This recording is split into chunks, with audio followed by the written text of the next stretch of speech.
Alright, got the key in, fuel is turned off. I've got the plug wrapped in this just in case. We're going to hit the start button, see if fuel shoots out the cylinder head. Maybe, if the phone stays where it's supposed to. Oh, there's spark. Got him! Got him! I don't know how I got grounded.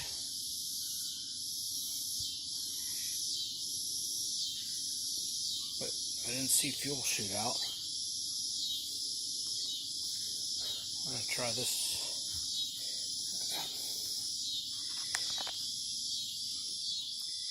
You know, we're just going to pull the plug. Well, that too, maybe.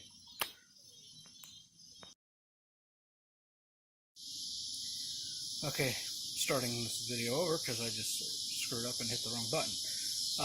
Got the plug pulled out of the cylinder.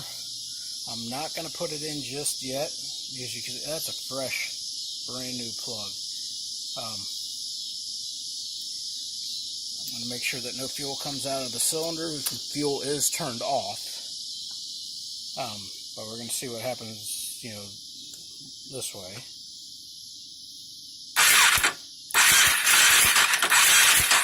No fuel.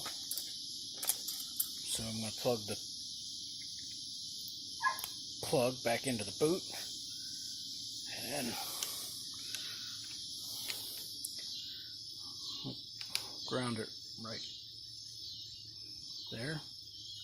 Oh, turn the key back on. I don't want to touch them. I'm trying to find a good spot I can ground it. I don't think I want to do it to the radiator.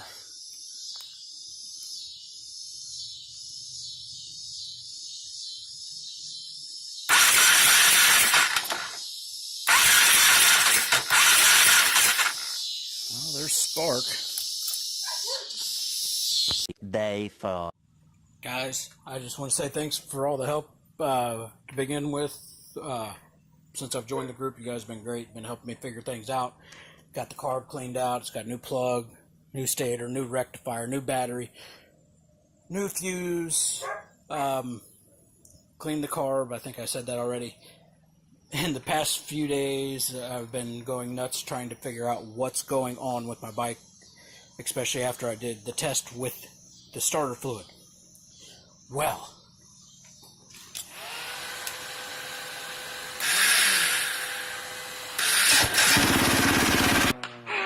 Alive! It's alive! It's alive!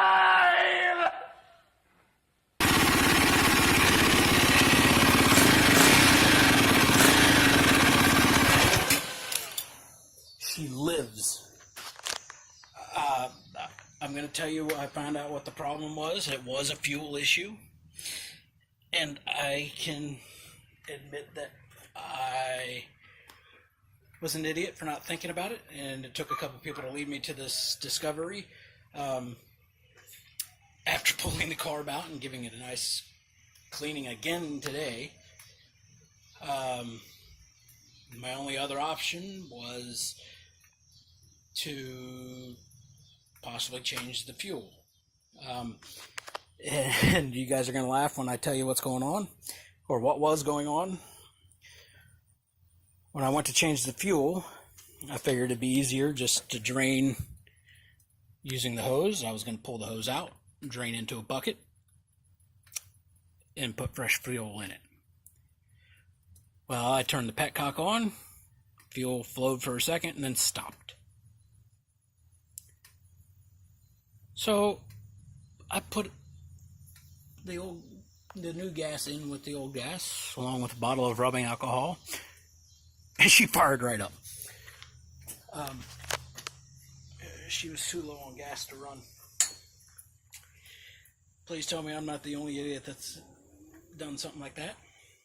I'm sure I'm not, but I can admit I feel pretty stupid right now. I'm an idiot!